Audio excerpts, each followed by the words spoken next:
What up, guys and girls? It is Bobby. And Sean, We're back again, volume four again. or five. It's one of those. We're back though. But Semi. yeah, it's gonna be a little more regular scheduled again. I'm off working weekends for the next 3 weekends, so we're back to relatively regular scheduled programming. I just came off a 24-hour shift, so feeling good. Got my coffee ready to go. This week's episode, as always, is brought by 10,000. Use code Cronus15 for 15% off order. Check out the store. They have just re-released their tactical short. So I'm kind of pumped to buy a pair and see how it works. But highly recommended. Their shorts are pretty much the only shorts I wear nowadays. Yeah, I will second that motion. I wear their shorts for running. I've got the intervals, and then I've got those functional shorts, the tactical shorts for weightlifting, which is great. But I'm starting to do my brick workouts again for Ironman prep, and first one was this week, and like it's relatively easy compared to the ones I've done in the past, but it's going to be a fun time going forward, especially with the weather. Like yesterday, it was beautiful. I think it was 50 degrees out. Had no problem running. Biking, though, I'm still going to keep that thing hooked up to an indoor trainer because I don't trust New York City to have consistent weather enough to be able to plan going for 50, 60, 70-mile bike rides here in the near future. Yeah, I can only imagine that. That's one thing I noticed when I was like doing like the long runs. Is like planning considerations. You actually have to plan ahead and like come up with routes and certain things, which is kind of annoying when you think about like lifting. We can just like show up to the gym and just like kind of figure it out as you go. Yeah. Whereas with like running or like biking long distance, it's just you actually have to have like a plan going into it. What's really annoying, because all of the water stations are shut down in Central Park, like I've got that Osprey water thing. I think it carries a liter or two on my back, and I can keep some goos on, and it fits fine. But I mean, you're adding a couple ounces, maybe a couple pounds here and there on the run, and you do feel it as you're going. And eating on the run is way different than eating on a bike, which I feel like I've mastered on the bike. I've still not gotten it for the run. Yeah, I think for the run, what I did was I usually would like just take small bites and just try and like not really chew too much, like kind of like have mushy stuff or like Yeah. goos and just kind of swallow it with like a bunch of water. Which goos have you tried? Because I tried goo, the GU. I think I did the Gatorade goos. I think, oh, and then Honey Stinger. I've tried those a bunch. Which ones do you like the most? Yeah, I've had the goos and the honey stingers. I actually think I like the honey stingers the most of any goo that I've done, or just in general. I like honey stinger products. Yeah, I think Uh, definitely biased with Honey Stinger because of they helped us out. For those of you that have been around for the last 3 years, we were able to give out a lot of their product as part of a promotion with them. But back in Regiment, and I think it's probably still the case. I can't imagine they I'm switched sure. brands, but God, like every TFT and deployment was just phenomenal. Like the Coca-Cola Oh, gummies. gross. Oh yeah, I the mean, gummies. Yeah, yeah, the yeah, yeah. gummies were great. Yeah. I like the was it the dark chocolate coconut bars? Oh my God. Yeah. Oh, those like desserts. So good. Yeah. Uh, I, I mean, again, they're the the dark chocolate cherry, and I then don't there, like the yeah, cherries. coconut and the cherry. Yeah, I the would blue I would ones. sit there and just crush them. We sent to a bunch of guys down at 6RTB to have them while they were walking. I mean, it's phenomenal. Great product. Sorry, we're on like a tangent now with fueling. I do want to talk about, though, like New York City and athleticism, Here we because go. I can't imagine, like, minus some sports, say your basketball, because there's courts all over the city, but it's an island. There's not enough fields.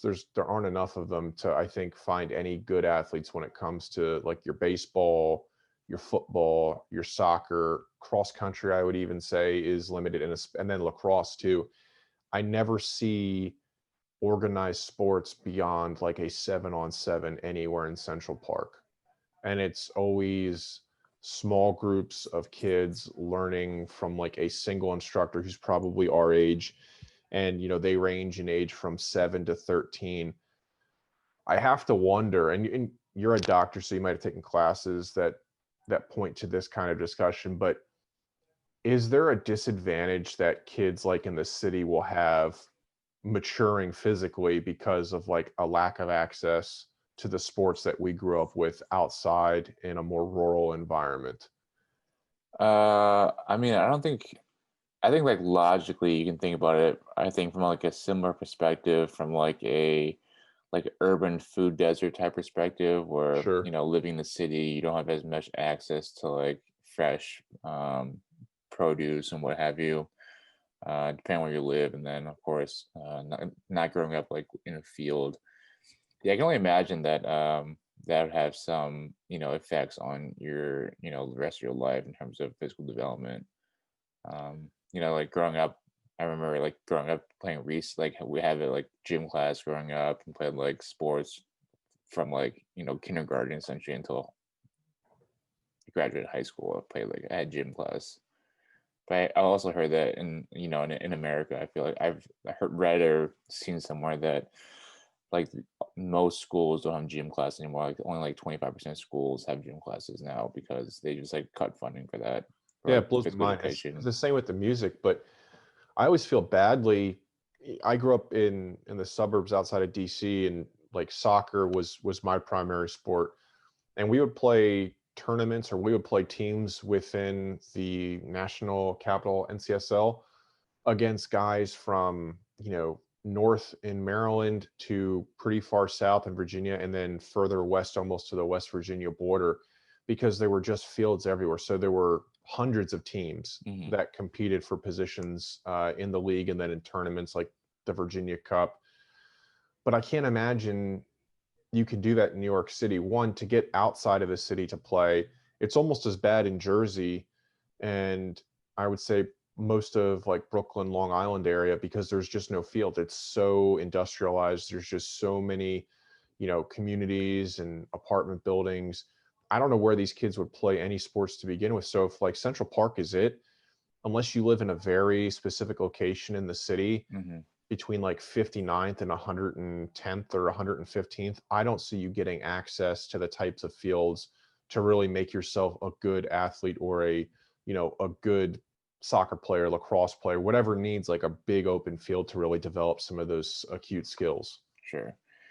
But I also think that's like why the country is also facing like difficulty finding physically fit recruits now. Like the recruiting population is getting smaller and smaller because of physical inactivity, obesity, and things like that. Just because kids nowadays, aren't they don't have the same ability to have like physical education in PE class, which is kind of crazy to think about because like I don't feel like we're that old, but like you know it's like back in the day type thing. Like back in Oh, my day we had gym class. Back yeah, in I my remember day we having used to to do the shower after gym mile. class. Yeah, the mile PT test in elementary school, the Yeah, the mile in middle presidentials. Yeah. school. Yeah, I wanted the presidential fitness badge.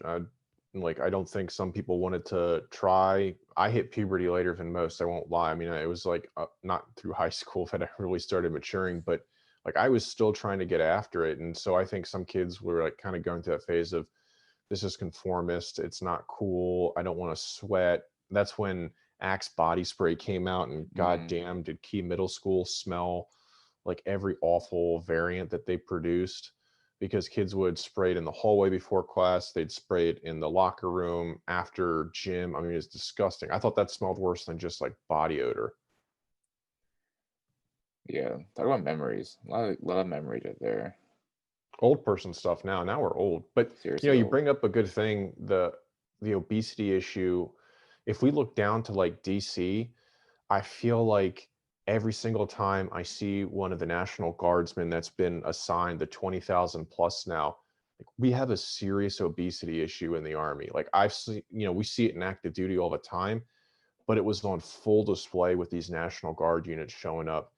It was, I was shocked, to be honest. Like, and I know some military meme pages have been like, taking photos of them and making memes out of them. But I think it's like a dangerous precedent that we're setting from that early age of not having physical development in elementary schools, middle schools, and high schools to now we're seeing the results in 20 somethings in the Army, whether it's National Guard or active duty now. No, that's 100% accurate. I would think that's 100% accurate. Like I started lifting weights when I was like 12 years old because I started high school football, and then like going into high school football, like I was told to show during the summer before high school to show up at the gym and start lifting weights to get ready for high school football, and that's how I started lifting weights, and that's just been like my life since then, Yeah. like 12 until 30. I've lifted weights for more than half my life at this point.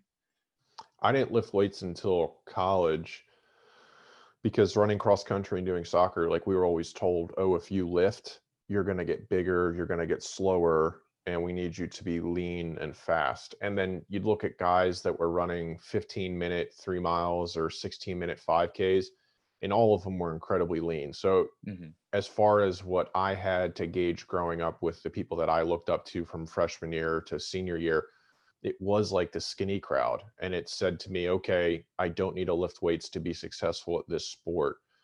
Um, so I just can't imagine what kind of influence now between the Instagram life, the Fortnite online video games, and lack of PT or fitness in schools does for kids growing up with no then physical outlet outside of maybe their parents signing them up for a really expensive sport, which is incredibly expensive to begin with. Now we can talk about that between the cleats and just getting on a team is thousands of dollars, where before I felt like it was pretty affordable in the Hmm. 90s and early 2000s.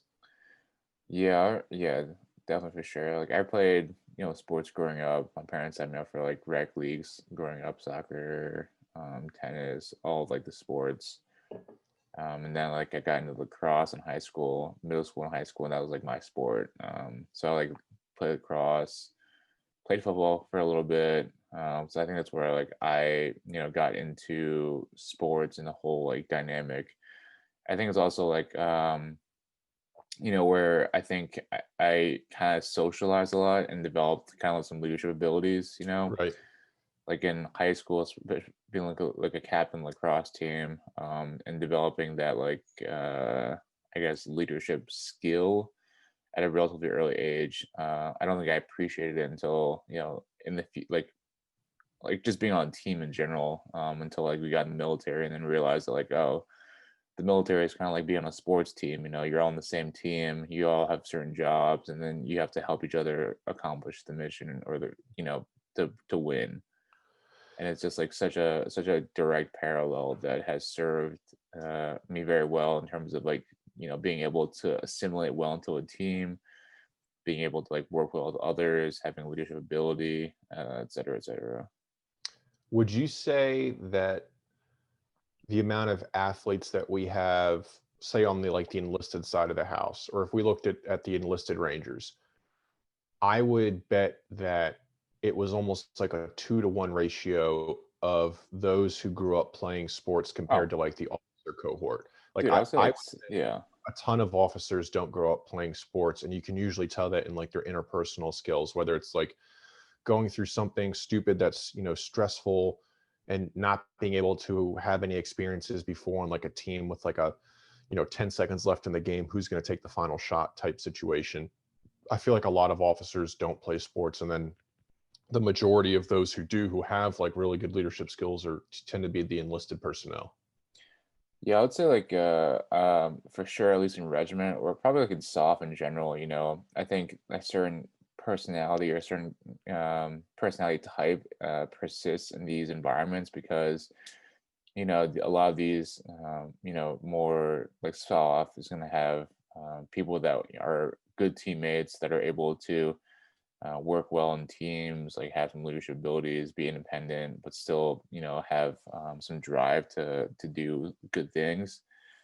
So I think like that those skill, or I guess those life lessons you learn playing sports growing up, like directly apply into the military, and then specifically in the SOF when you have smaller teams. like I just remember like all the lessons I learned. Like I didn't appreciate it until after the fact. Like the discipline to go to practice. I didn't appreciate how much that directly translated it into like my present day life and like in the military in terms of, nobody wants to wake up early to go work out before you go to practice or before you go to Right. school. Like nobody wants to stay like after wrestling practice to stay for another hour to like work out more. But that discipline that you develop at an early age, I think persists throughout. And I think too that that brings up like an interesting point with how much you push yourself when no one is watching. When you're part of a team from an early age, you know that if you suck, you're not going to get any playing time. So if you're not putting an effort outside, it's not going to translate well to what your goal is as a member of that team. Uh, the Iron Man, for instance, does not allow individuals to use music, over the course of the swim, the bike, or the run, which sucks. Like I would love to listen to music, but then it makes me think. Whenever I was training up in the military, I didn't run with headphones in. I Hmm. generally didn't lift listening to music. I feel like that's one of those things that if you play on a sports team because you've done so many conditioning drills, you've done so much conditioning in the past where you're not reliant on music to hype you up, doing stuff like that is easier because you don't have to be motivated by an external source to get something done. It's very much, I've been on a team. I know personally that I'm going to be able to knock something out that I set my mind to because I've had that, back of the head type kind of motion of saying, no, get this done now because someone's relying on you. Hmm. Yeah, I always thought it was I remember the first time like deployed and like going outside the wire and like putting on my kit. I remember like I distinctly remember this like feeling that like it was like I would like flash back to high school and like putting on my pads before a game, like for a big game. It was just like a strange kind of like almost deja vu type feeling. It's like the same nervous energy you get before a big game, I had like before going out the wire. And I was just like, this is very strange. But it was like I thought, like this high school sports like prepared me very well because I knew how to like deal with nervous energy.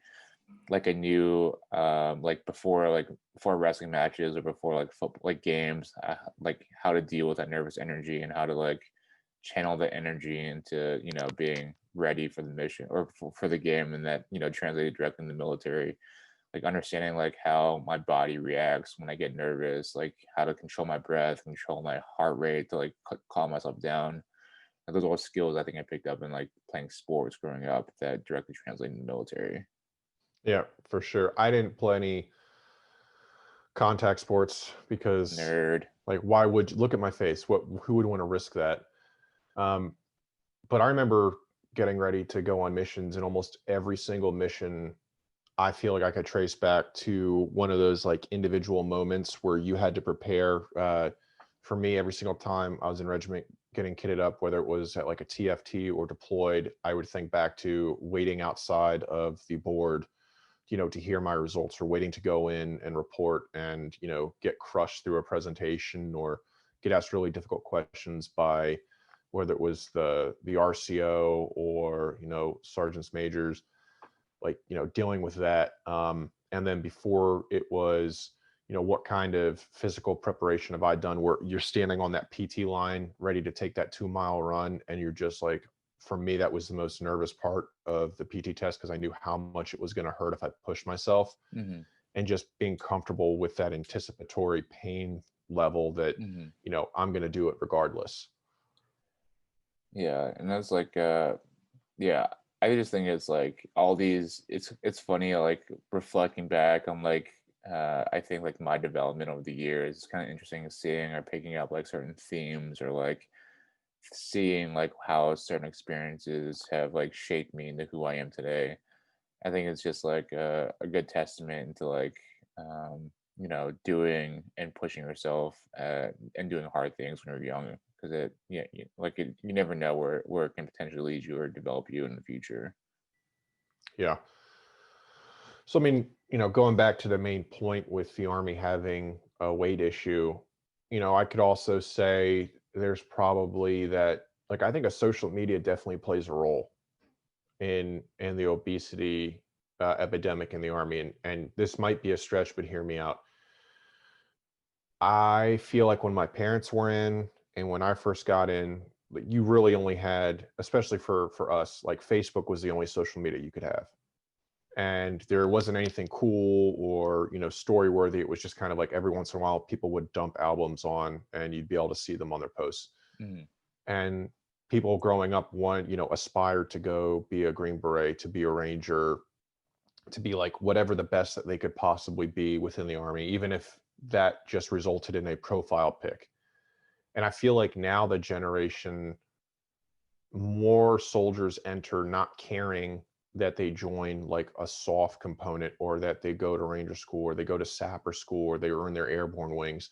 They're much more concerned, at least from what I see on an online presence, like the TikToking in uniform, being like an influencer, because just having a uniform on now gives you clout. You don't have to be a member of Range Regiment or the Green Berets, because if you look at that too, I think there's only one like video game dude that's an SF cat that has like a TikTok, but I've never seen Rangers or Green Berets in TikToks. It's always like these non-infantry, non-combat arm types.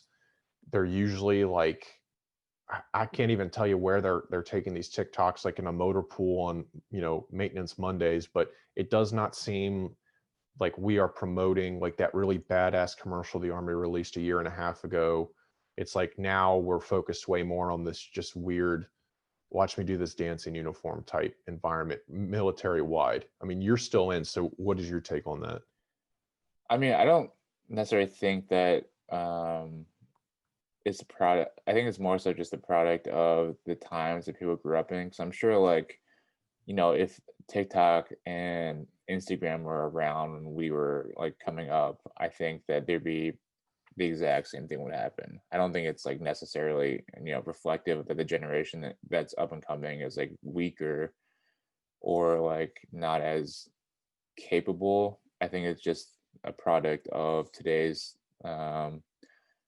like social media environment and technological environment that breeds this attitude. Because I'm like 100% sure, like if like Instagram and like Snapchat and shit were like a thing growing up, like in at West Point or like in the RTC, like guaranteed it'd be just as cringy. Because I remember like being cringy like at 18 years old too. Like Oh it's yeah. not, it's like not unique to kids growing up, and I think that like people our age or like the older veterans or older active duty people like kind of cringe or like laugh at like the younger kids that do it, but damn well like 10 years ago, you probably or I would probably have done something similar. Yeah. I mean, you're right. I think it's, we were doing whatever was cool on social media at the time that, Yeah. we were late teens to early 20s. I just worry that long-term effects for like soft recruiting are going to be hurt by people joining the Army and not really caring about joining soft, but more, can I just wear a red beret so I can get more followers on my random account? I mean, or like there's the there's the West Point dude that I think he might have gotten out of the Army now, but he was a tabless infantry officer. He's got like a YouTube personality thing where he talks about being like a mechanized PL and a deployment, but that deployment was to Romania or something. Like, rather than developing himself to go to Ranger School and be what is expected to be a successful infantry officer, like he's working on these YouTube personalities and personas. Like, that's where I see the correlation between like people not caring about pursuing excellence and then like falling back on this social media type like gratification from others that really don't understand what that person has or has not accomplished in the military. I don't really think that matters. I don't think that really waters down the quality of applicants to soft, because I mean at the end of the day, motivated people and highly driven people are still going to want to go to these units, whether or not there's going to be a social media presence there or not. I think the fact that that these accounts get popular is because I think people are just curious about military life. And like I mean, I personally hate vlogs and like this YouTube personalities because I think it's all fake. I think all social media is fake to begin with, and you're just creating persona to, sell a product or sell yourself to people. So I don't really think I'm not a big fan of that in general. But at the same time, though, like I don't think that necessarily is going to hurt recruiting or hurt, the pool of applicants you can draw from, because selections are going to work regardless of who Yeah. applies. And the people that want to be there are going to be there, and the ones that don't want to be there, the ones that are there like for the cloud of saying they have a tab, and I know that just saying that you want to get a tab for just to say for the sake of getting a tab isn't going to be enough to push you through ranger school. Same thing with like No, any selection. no, So I don't think you're it really right. matters like if guys want to like say that they have a social media profile and like they want to go through these selections to like try and build their clout. That's not motivate. That's not going to be good enough to make it through. So I don't think it's going to be. I don't think it really affects that. But Yeah, like the army as a whole, maybe you could argue a little bit about like professionalism, but at the same time, like I honestly don't find like it harmful to do like TikToks or any of that stuff. I don't think it's necessarily harmful. It's just like kids trying to be trendy and be kids. Like they're like these are kids at the end of the day, and then that's right. just what But they grew up it's with. still like a marketing like scheme then too that the Army should consider, because if 99% of these military influencers are like nobodies that really, from a military perspective, have not accomplished anything, are maybe out of shape, are not doing any kind of like difficult training, are then creating like excuses for why they're not in different units or why they fail. If that's the only messaging that people that are interested in the military get to see on a regular basis, because everything is done through Instagram and Twitter, then I think the Army should have a larger concern that people join thinking that that's the standard, instead of thinking the standard is, you know, that hard as nails squad leader from 175, or thinking it's some badass Green Beret speaking Pashto, and then the next thing you know, he's getting on a 50 caliber turning fire. Like, I feel like the military has, and we've talked about it before in a larger context, has a marketing problem with, creating a, what I would consider like a real hard soldier. Like, you can do whatever you want in the military is just such a, I think, a weak statement from a component that's really just about fighting on the ground and kicking the shit out of an enemy force. Like, be whatever you can be. Sure, that's Air Force. You can do whatever the hell you want in the Air Force. But for a fighting population, in America's military branch of the Army, like that needs to be messaging of, we don't take prisoners, hyperbole there, but you know, we're the hardest motherfuckers out here. The Marines be damned. We're getting after it. Because I feel like the Marines that are on social media get dogged all the time. There was that, like, the wife that stood in front of the staff sergeant doing like, my husband's a Marine, this weird TikTok dance. I think that dude get dragged through the mud. And the only other Marine out there is like some random sergeant major in a recruiting battalion. But I never see Marines on these social media platforms. It's always like really cringy Army soldiers. I don't know. It's like I think the army made a very conscious decision to make that their marketing or recruiting effort, because I think they, have like research or data that suggests that this is a more effective way to appeal to younger and future recruits by saying by appealing to the fact that you can do whatever you want in the military. And that's like what is it, the new slogan is like choose your warrior or whatever. Yeah. Yeah, something but like it's but that. it's like I think it's a pretty, I mean, from a impartial, we'll try to like be, try and see what they're trying to do, but what they're ultimately trying to do is take away the stigma maybe of like only idiots join the military to go fight overseas, and it's like trying to appeal to the younger generation who who want to develop skills or learn a trade that can then transfer over to a civilian job and then be and transfer over and do something that Yeah. can apply outside the But still, at the end military. of the day, that's not ever going to be the infantry. The infantry is never going to be the job that Yeah. transfers a skill set other than working some sort of security or police force. Like, like I don't think the Army is going to be hurting if we don't have a lot of people signing up to be like a random S1 clerk or an HR specialist or like someone helping out randomly, in a hospital. I think where the Army hurts for recruiting long term with an obesity issue or with a messaging issue is going to be those that are, front line, tip of the spear, pulling the trigger. I think that's if you don't have enough infantrymen or infantry persons, whatever they're coming out with now, to fill those ranks, you have an issue fighting, because the logistics can be great. Sure, we've got a ton of people that join the Army for these skill sets that they can get out in 3 to 6 years and go work a civilian job somewhere as like a tech, and they've been set up and they've had a great education to that point. But we're never going to need them if the front line is wiped out in one massive attack because we have so little messaging for be an infantryman, as much as I hate to say it, be a tanker, be a field artilleryman, like be the combat arms. That's the long reach of the military. I don't give a shit about, my elbow or my arm. I want my fist to make contact. And I feel like we're missing that fist component.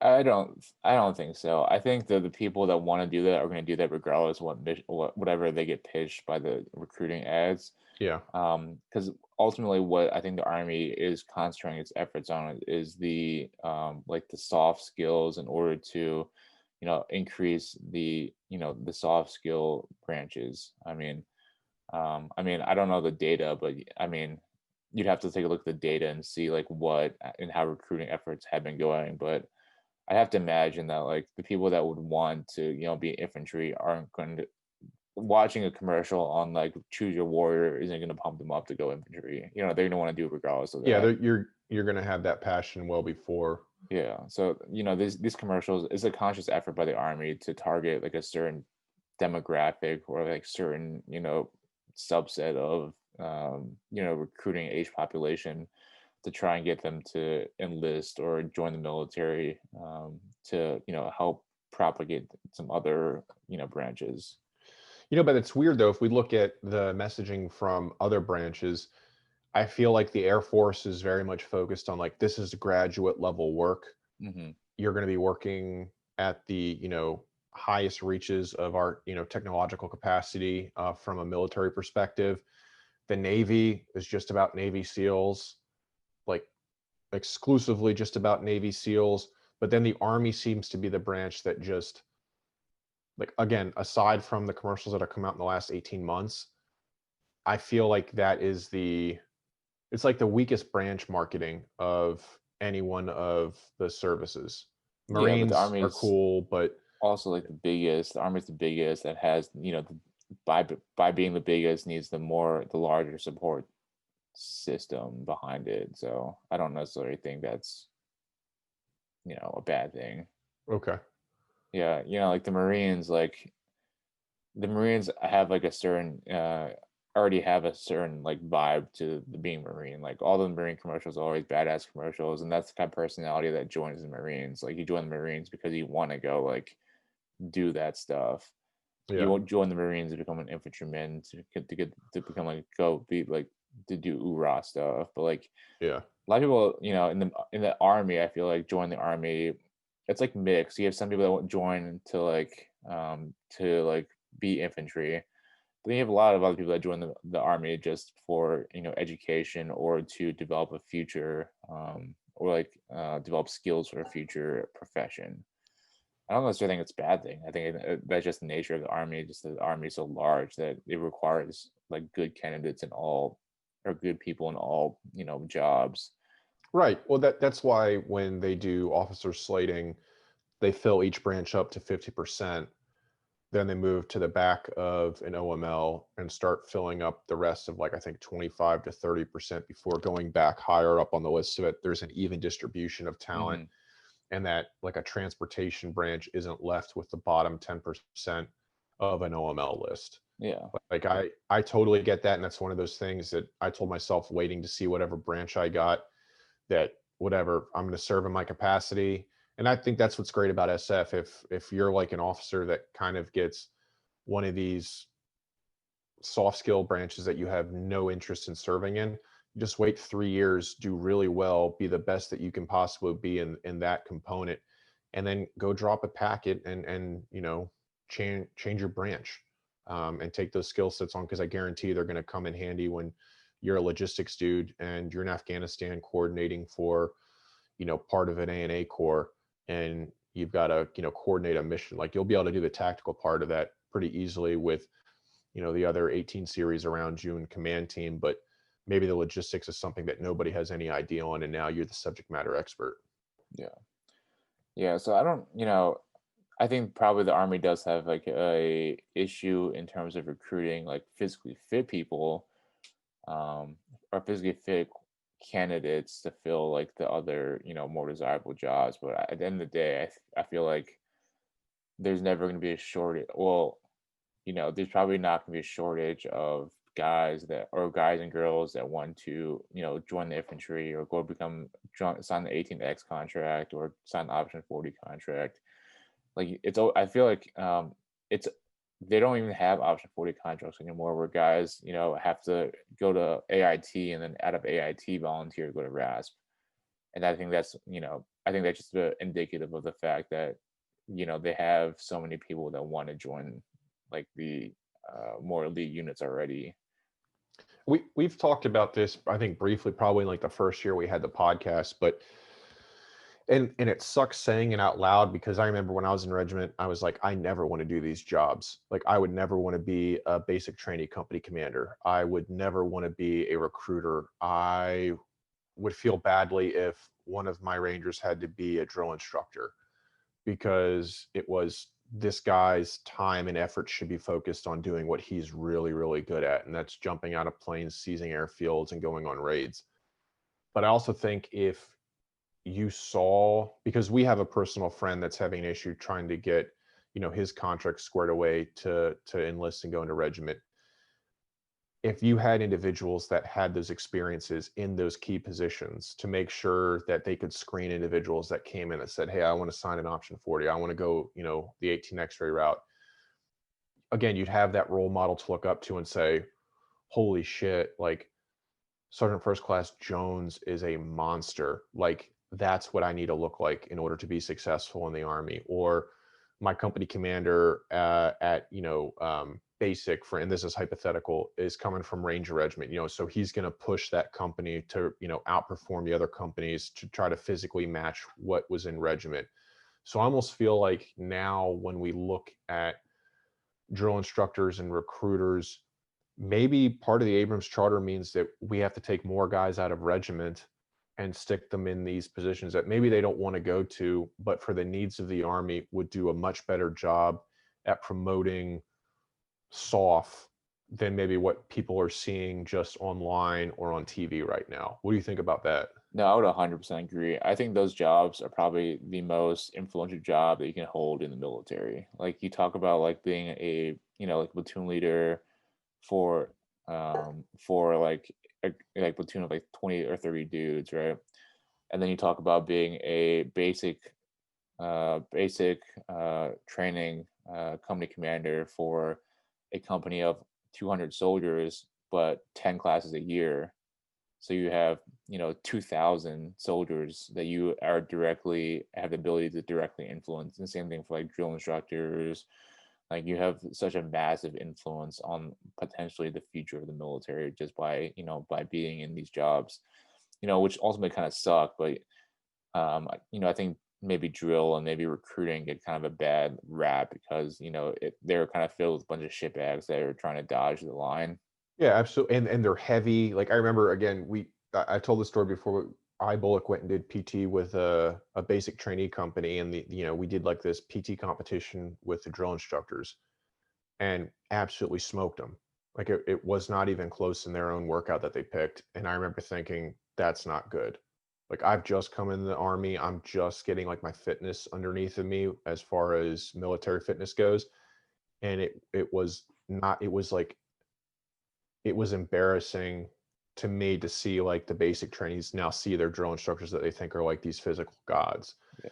Um, And I think Regiment does it very well in terms of like the RSTC company has like the best NCOs with RSTC because oh yeah, because they understand, I think, and created a culture where that is like where the best guys go, because they understand that's the best, in most one of the more influential positions that you can have on the next generation. And I think that, probably the army and probably the military as a whole kind of does a disservice in terms of recruiting and basic training by not putting the best officers or best, NCOs in these positions to meld into the future generations. Like too many, like, kind of like shitbags or people that just get by, go to these positions to take like take a load off essentially, And and it just not bleeds all of them, through. But but not all of them, but a like, lot of them do. There's yeah. shitbags in every unit that you go to. Because I remember at our RASP class, our first sergeant, I remember him talking like, I don't get beat in the ruck when I go up against guys in RASP 1.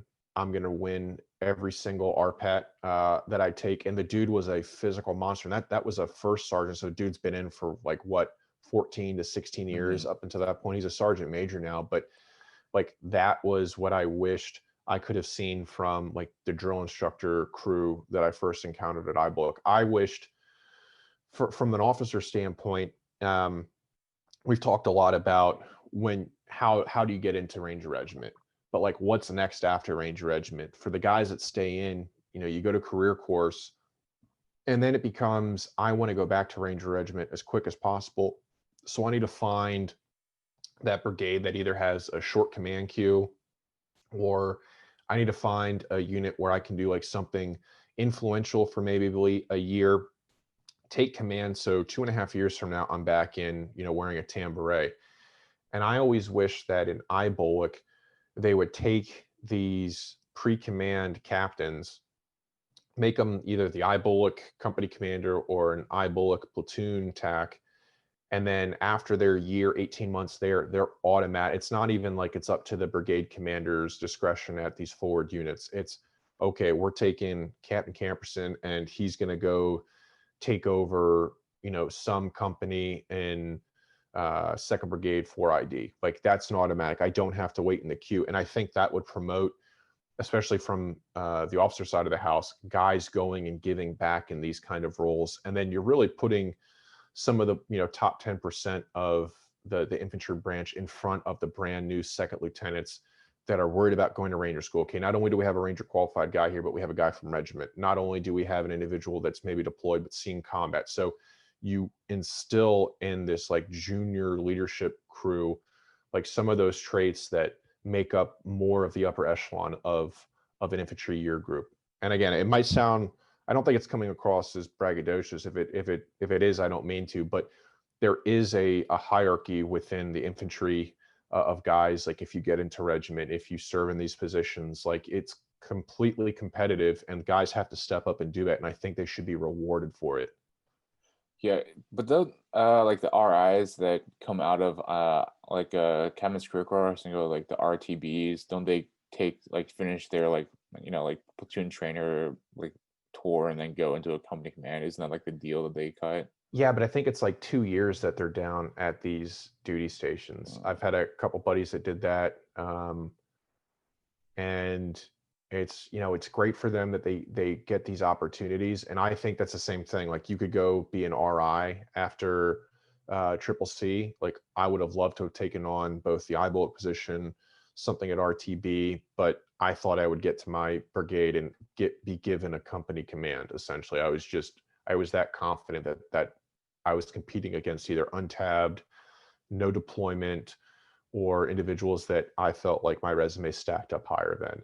And I've learned, like, years later, how to channel and be more humble with stuff. But at that time, like, all I wanted to do was take command. Um, but yeah, like, being an RI would have been an awesome experience. But again, it goes back to, between iBullock and being at Ranger School, it's like that same crowd. You're going to see the go-getters at a Ranger School. You're not going to be worried about seeing duds, because by the time they either get to Florida, the pass rate is significantly higher than at Benning. But at iBullock, you can really help weed out, or at least make better, those individuals that every infantry officer course has, that you just go, dude, how did you branch infantry? This is whatever. I'm going to make sure that whenever you take a platoon over it, the basics, and are going to be at least physically fit enough to help your sergeant first class who's going to end up being the platoon leader. Mhm. Yeah, and then I just remember, just as a kind of like a personal note, like going to West Point and like having a really great like company TAC officer that was like, ranger. It was a tabbed infantry officer, and like always stressed about like physical fitness and like instilling good. It was just like a great role model for me to follow, like as like a brand new like, cadet. So that kind of memory like always sticks to the back of my head of like how much like having good leaders in like modeling, or just modeling like good behavior, or like modeling what you should be, to like very uh, impressionable young men and women is such a like it's such like a power, or like a hidden like skill that I think it goes unappreciated by people until you like get in those positions, or like reflect back on it. Because I know you probably had the same experience like as a cadet or growing up, having that really influential leader that really modeled to you like what you should be as a leader. Yeah, absolutely. We had a guy that was a captain, then got promoted to major, but he had been enlisted in regiment, enlisted SF, went back as an officer SF, and he was just like the epitome of, at the time we thought like cool, like holy shit, this guy has done anything and everything. You want the chest candy, he's got it. He's got, he's tabbed out. That was that motivating factor. I want to look like this person. Hmm. And I think if you make that happen in multiple formations in general, you just raise that competitiveness where people are striving to emulate like really great leaders. And from what Bobby and I are saying too, it's not saying you can't be a great leader in these other branches. You can't be a great leader without a tab. You can't be a great leader and be like super out of shape. But there is a level of like respect for that kind of competency and those skill sets that you develop from pushing yourself and competing against others and going to these units in schoolhouses that like I think commands a little bit more than your regular officer. Yeah, I mean, like, I always like we've always said from day one, like high performers are going to be high performers, and I think to really develop the next generation is you have to put high performers in front of impressionable people to model what discipline, hard work, and like determination can do for your career. Because like if I didn't have like I if I didn't have, like when I was 18, like I didn't know the difference between like infantry or whatever. I didn't know what ranger school was when I was 18. Right. But like having this tabbed infantry officer as my company tag, like model, what a ranger tabbed, you know, infantry officer was like like, just set the bar and like help me form that schema in my mind of like what a infantry officer should aspire to be, essentially, or like what Yeah, it's like or what's normal, right? yeah, My dad exactly. was Ranger qualified airborne. I grew up my entire life seeing him in uniform and seeing at least that tab and going, okay, like that is what a basic uniform looks like in the military. Like I must have those wings, I must have that tab. Bottom line, that's what I have to do to at least emulate my father. And I just think if you have that kind of a figure in your life early on in your military development, you're gonna if you're again, if you're competitive, if you grew up playing sports, you're gonna constantly push yourself to look just like that person or perform or attempt to perform in the same manner. Yeah. And I think actually that's where like social media becomes kind of more beneficial, because there's all those like accounts now that are talking like soft related accounts that that try and increase kind of the allure of soft. I'm talking like those like moto videos that some accounts post. Yeah, but I still think that makes such a small presence online compared to the larger presence of like cringy TikTok. Like Yeah, that's I where I'm mean, saying maybe. if we shifted it to where we saw more individuals, but that's just a problem when you go out in training, minus some like SF dudes that are taking their GoPros on jumps, like you're not allowed to take your phone out in regiment. I'm sure it's the same thing in group. So where you get these cool videos, or what people think is really cool just from an M4 qualifying range at night, like you're not going to see that from the soft side. I love Ranger Regiment. Their PAO office is like as They're crushing leaps. it. They're crushing it. Yeah, So it's that's, cool. If you don't follow them, you need to follow them. yeah, but that's like but that's kind of like the where I think social media like it can be beneficial because if you don't know about, going to become a ranger and then you see these like videos and like, oh, this looks badass and that motivates you to join the military and become a ranger. I think that's like a very positive benefit of social media and like show You the know, power of social media. speaking of power of social media, one phrase that I feel like I've heard more since I've gotten out than when I ever was in was got your six, or just saying the word six. And like the civilian world, take like Fox News was talking about, was it Lee Greenwood, the guy that sings like Proud to Be American? He's like part of some whiskey brand now, and it's like the whiskey looks like a canteen, and then it's got like a dog tag on it, and it says like six or got your six, and all the Fox News hosts were like, "That's coming from the military, means I've got your back." I've never heard that phrase in my entire time in the military used by any organization I've been in. I've never been like, "Hey, we got to go do this. I got your six." Like, have you ever heard that line in your entire military career? It's not like movies or like pop culture, probably. Where the hell does it come from? Because it doesn't come from, at least as far as my experiences are concerned, it doesn't come from active duty infantry. Like, I don't know. I actually no thought it was one's like a ever said cop that. thing. I thought it was like a cop thing. I don't know, but everyone seems to think that it's like this military thing where, like, even when it comes to like suicide prevention or mental health, people keep like saying like got your six. Like, if that just means I'm checking in on somebody, that's a great use of a phrase, but it's not. I don't hear it in the military. I just wish I knew where it came from, because it's I feel like it's like the same crowd. Like, it's like the non-infantry types that go into a shoot house with a completely slick kit with their CCOs on the wrong side of the weapon, like, are the ones that are saying got your six. Yeah. Like, that, it's not the high speed types that ever use that line. Yeah, it's also like the same like sentiment of like the people that are like the loudest about their service or like, thank me for my service are the ones that ultimately did the least. And I think that's just like a like we've talked about this before, but it's like a defense mechanism of you like justifying your experience because you feel ultimately like unfulfilled and uh un like under what the fuck's the word what's the word I'm looking for, like Underappreciated for the role that you played. no, like your destiny or like your potential wasn't manifested by your service.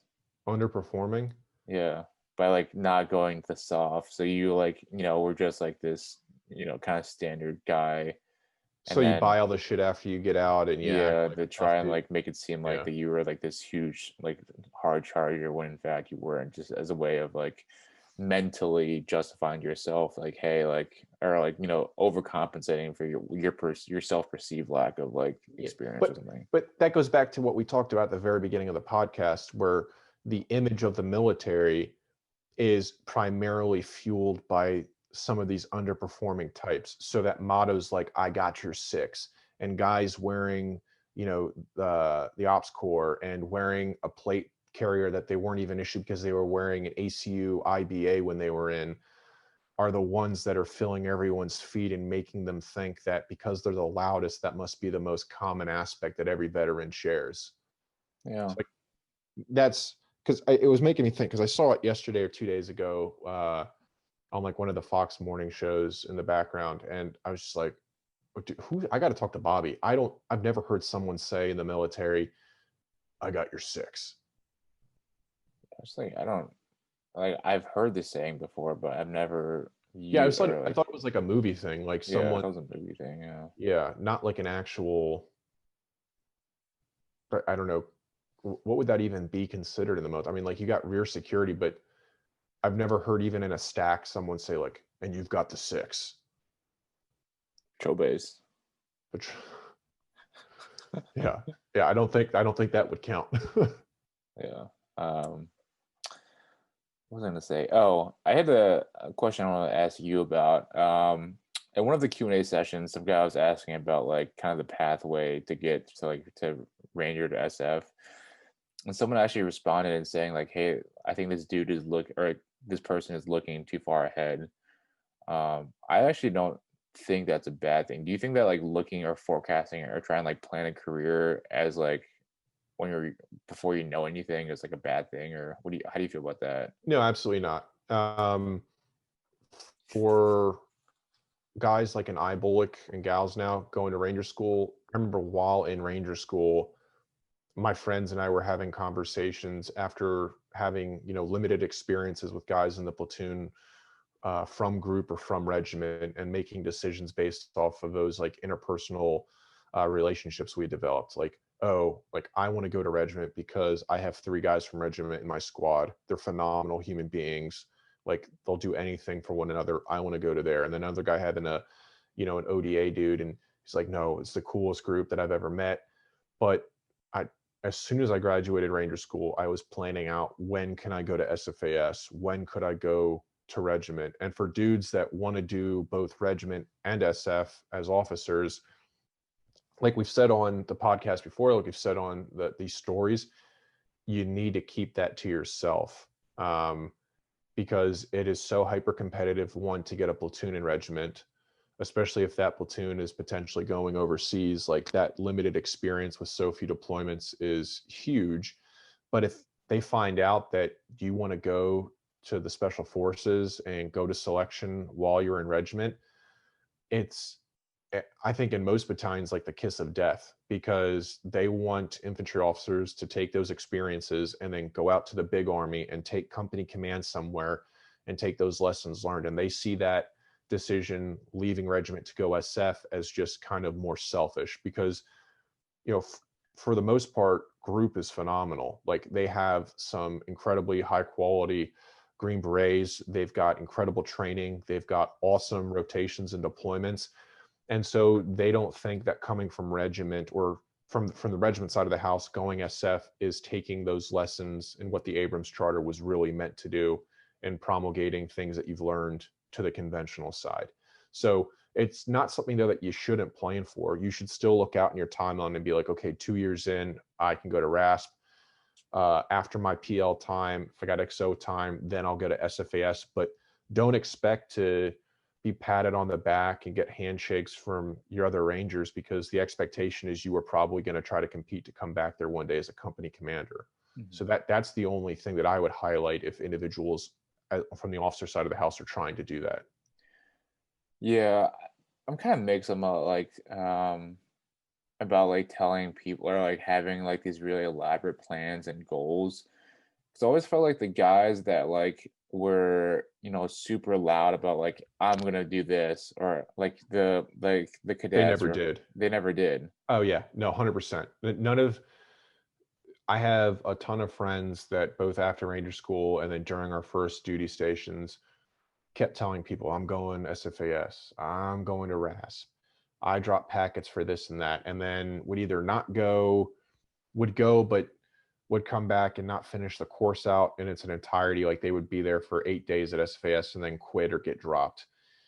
So as far as vocalizing it, that's where I would typically draw the line. I was very reserved with what I went to, because in my battalion commander that signed my 4187 to go to regiment changed out, and the next battalion commander came in and told me flat to my face he would have never signed it if he had been in command, and he thought that it showed the opposite of esprit de corps for wanting to leave the battalion under his command to go and pursue a soft nomination. And I remember being like, this guy's an awful leader. Do not ever be like him. Because people will be offended, especially in a mechanized infantry unit where you might have an armor battalion commander, or you might have a tabless infantry officer, or an infantry officer that didn't make it into those selections or those programs, and he's bitter and he's going to hold it against you when it comes to racking and stacking or not signing your paperwork when you want to go. So those are the things that you run into unless you know your battalion commander is from regiment. Then you can be vocal and say, hey, sir, I'd like to pursue this opportunity, and then get his guidance and see what he says, because he clearly did it at some point in his career. Yeah, I would say like like growing or like even like at West Point, I always like had a like 5-10 year plan or so, and I think that's is something that I always tell people is to have like a general scheme or like general trajectory you're trying to follow. Because I think if you plan to go like shoot a trajectory a certain way, like you're still at least pointed in the right direction. Even if you don't make quite your ultimate goal or where you're trying to go, but you're still like pointed in the right direction. Like for so that's what I think about like when people are trying to ask about like career advice as far as like long term planning. I think it's completely reasonable to get some advice and to think about the long term.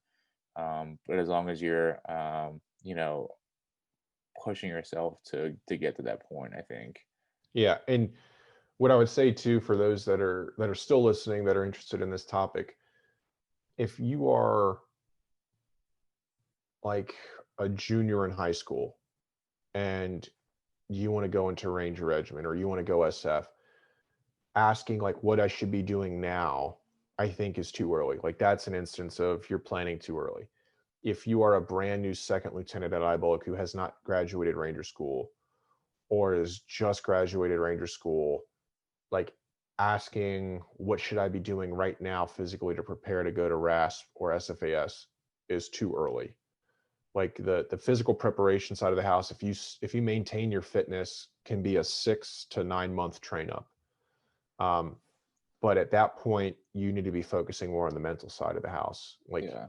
infantry officers, you've got your tab, that's phenomenal. Or if you're just an officer in general and you want to go, like you have to be the best of the best at your duty position in your battalion or very closely ranked number 2.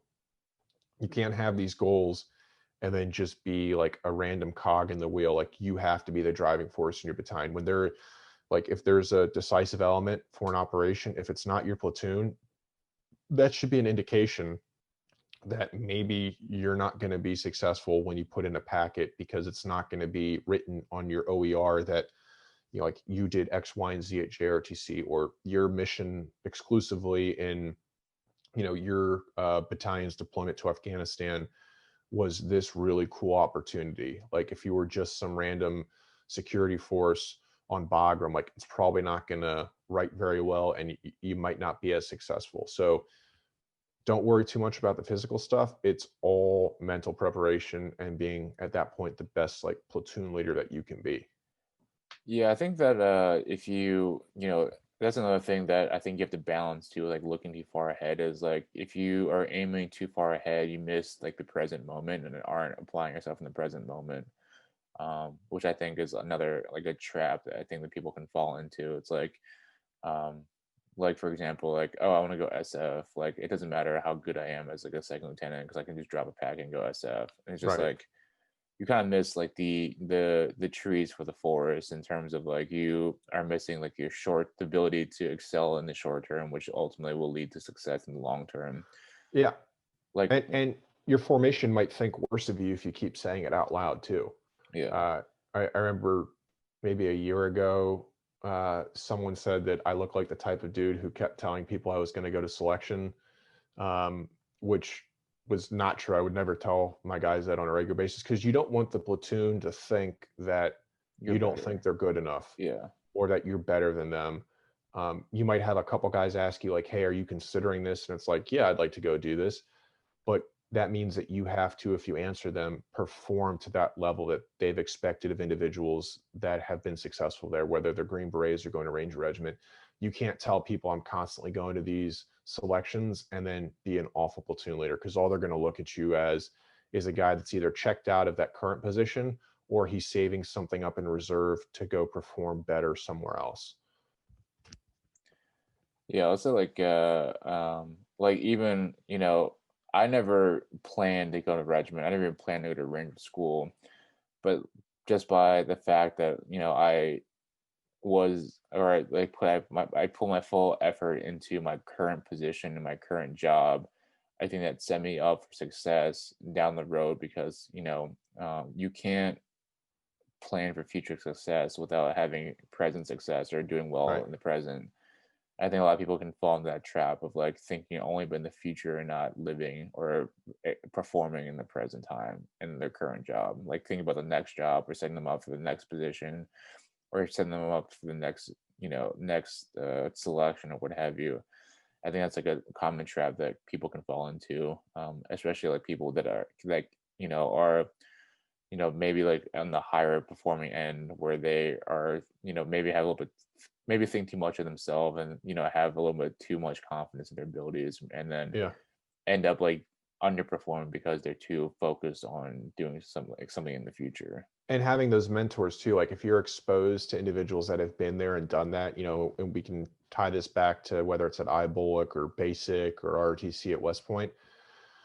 I remember when I got told I was a year group later, I thought I was year group 11. And because my active duty date started in October, I was year group 12 and I'd have to wait another year for SF selection. I remember talking to my mentor and asking like, hey, is it worth waiting? There's this thing called Ranger Regiment, which he had been in. And I started talking. And one of the things my mentor said to me was SF deployments have slowed down significantly. By the time you would finish Q course, if you were successful, there is almost like maybe a 2% chance that you would ever be a team leader in Afghanistan, Iraq, Syria. And he said from his experiences, regiment is still deploying on the regular. Their guys are getting lots of reps in on raids. And he's like, if you really want to go do the door kicking mission with like the premier raid force, go to Ranger Regiment. And then I did a little bit more research and was like, okay, yeah, I'm going to go all in on Ranger Regiment. And that's how I got to the 75th. When I graduated Ranger school, I loved the Rangers that I went through with, but I always thought I'm going to go be a Green Beret. And then after getting to regiment, I was like, no, this was the right choice. This was the place for me. Like, absolutely love the mission set. And then now seeing what some of my SF buddies are doing, I don't envy them because I mean that mission that everyone thinks about growing up where you're raiding and jumping, like that's Ranger Regiment. The SF was much more like teaching, kind of almost like what's that unit that they started creating? They were the SFAT, like very Oh yeah. SFATy on like maybe a little bit, more technical and a specialized level. Yeah. I mean, like I didn't even want to go to Ranger school until I got into the Army. I didn't want to go to Ranger Regiment until I got to Ranger school. It's just like I didn't even know about these positions until I like was, you know, I would even been able to have gone to have these experiences without being a high performer and performing well in my current job, and Right. doing well in the current job. I think that's like a very a key point to take away is that in order to be a high performer you have to perform like in the current time and not just focused on the next step. So I think as long as you're doing well at whatever you're doing, you're going to set yourself up for the next step regardless of what, and you probably don't even realize it, that No, you are absolutely. setting yourself up for success. Yeah, and like Bobby mentioned, if you are looking too far forward, like even if it's 2 years out, like that could set you back. Like when I was at 4ID, I was probably not the most fun to work with because all I wanted to do was take command and go back to regiment. I really didn't give a shit what job I was being tasked in the Brigade 3 shop. I didn't care if I offended somebody by my bluntness or like my candid and honest feedback about FTX planning or a live fire that I was planning. All I wanted to do was get it done as quickly as I possibly could in a sufficient manner in order to go take a company. And as a result, I did not have a stellar reputation when it came to like interpersonal skills in my brigade. Like I was definitely known for like setting up really good training, for getting stuff done, but commanders typically thought of me as being arrogant and not easy to work with because they thought I would just be too opinionated. And so because of, looking too far forward, I was not focusing on just being like, just be the good person in this position. And if I had done that, maybe I would have taken commanded sooner, would not have busted my wrist and would still be in the military at this point. But like things work out the way they do. But I definitely learned and could have been better at my job at 4ID, but for looking too far forward. That's a great like way to bring it back in. But yeah, that was just kind of like my thought process as I saw that question on the Instagram Q&A about thinking too about you know planning too far ahead, and that just made me think about if it thinking too far ahead is a bad thing or not. Yeah. Um, Anything else you want to talk about?